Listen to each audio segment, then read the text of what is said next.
Hey, welcome to another episode of Electrical Theology, Esoteric Supernatural Life Coaching. I'm your host, Charles. Thank you for joining me. Appreciate it, guys. Today we're going to go over a 10-minute tarot reading. If you missed my 30-minute podcast last night about some of how I do the reading and why each spread is a unique configuration or sacred geometry to an antenna that connects you to one of the off-worlders, one of the 12 main families. And if you want to know more about that, go watch that video from last night. Alright guys, let's get started.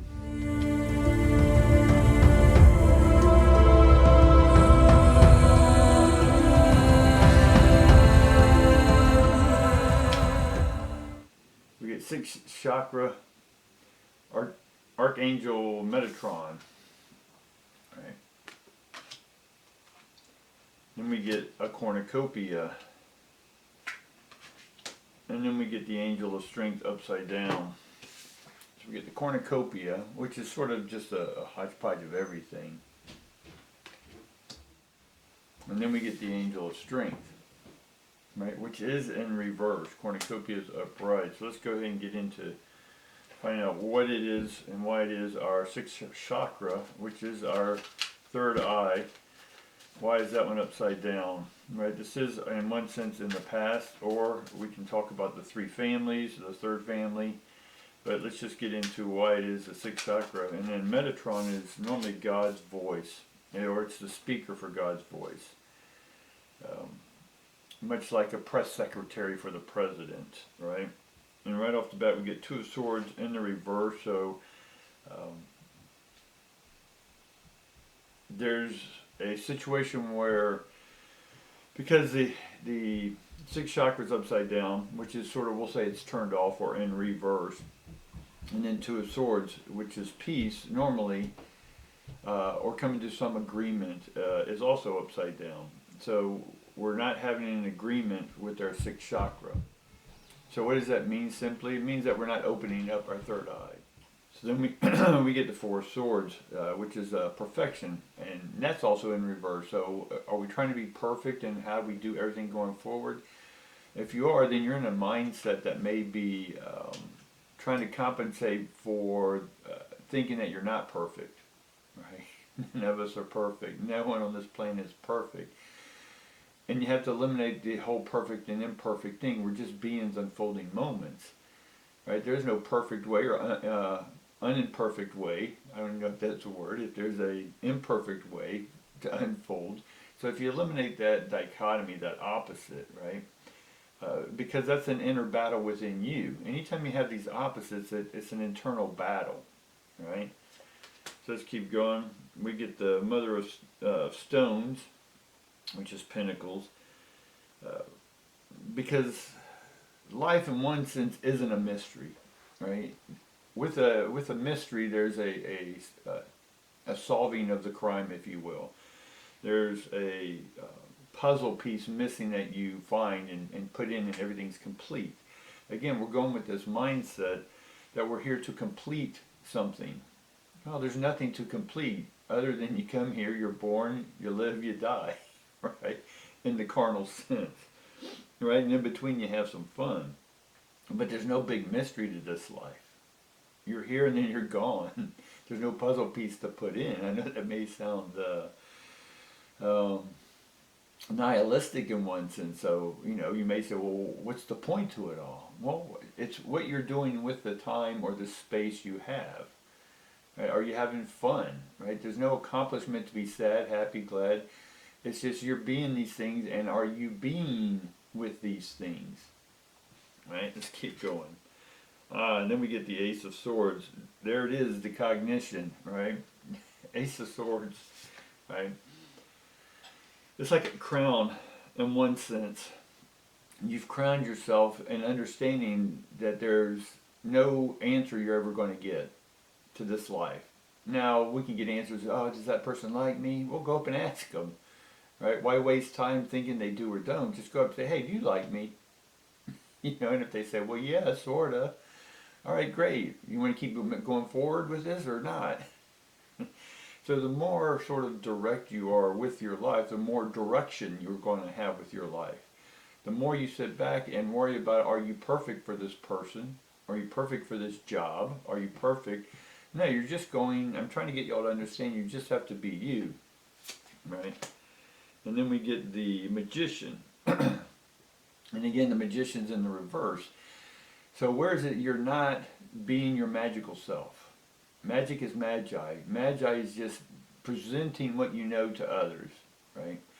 Now what you know is not necessarily knowledge, right? Book knowledge. It's the internal knowledge. What does that mean? It means that you're just being you. We keep going back to just being you, and what that does is open up yourself to a whole bunch of cool outcomes. Now, again, we said there was no really outcome to this earth other than to die, right? And again, if you buy into lives after this, or different phasic realities, or Valhallas, or whatever, that's awesome, right? But you and I have no proof of that right now in an empirical way. We can just believe that there is such a thing.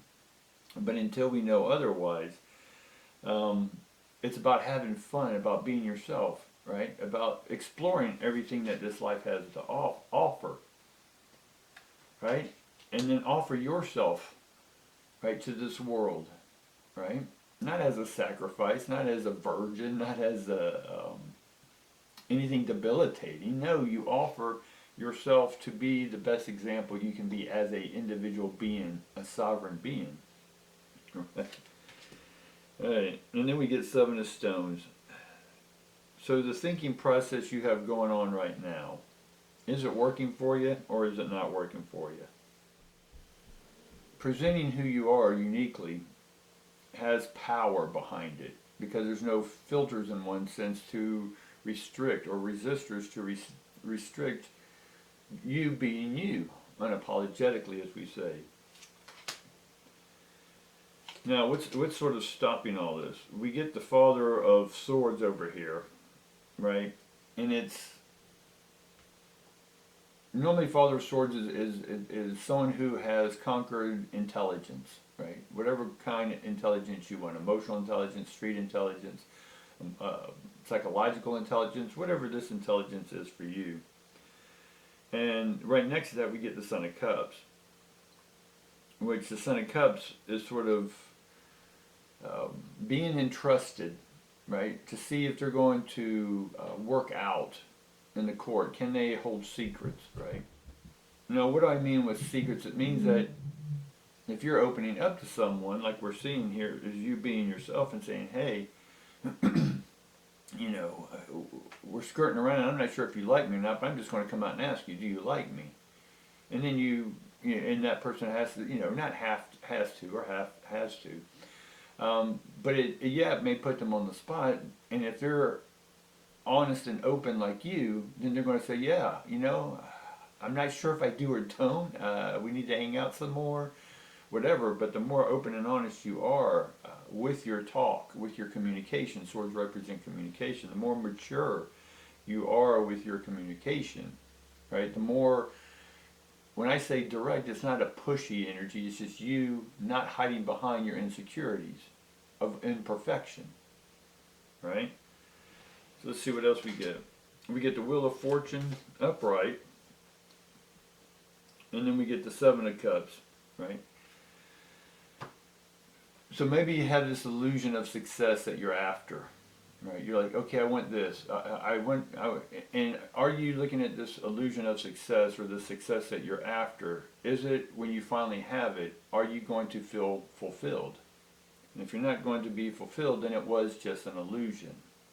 If you had an illusion about this person you're with, or that you're thinking about, and you get with that person, and it ends up being not what you thought it was, and the reason it's not what you thought it was is because you weren't upfront. You didn't start that relationship and say, hey, here's what it is, here's who I am. Not trying to give someone an illusion of what I am or play a certain role. I'm just going to be me. And if you like me, great. If you don't, that's awesome too. Right? Because I just saved a whole bunch of time that I only have on this earth before we die, before we unzip, before we're out of here. So for me, it's about having as much fun, right? And fun is whatever I perceive that to be.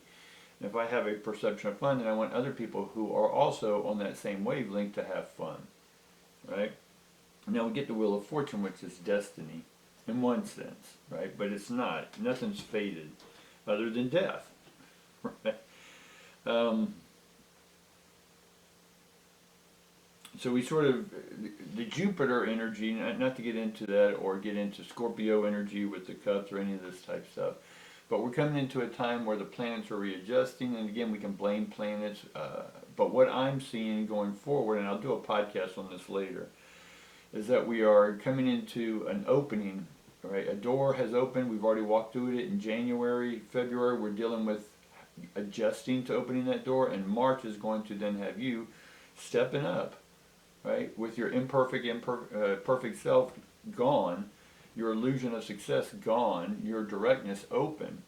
And with that, you're going to just step out into the world and be who you are on this earth before you're gone, right?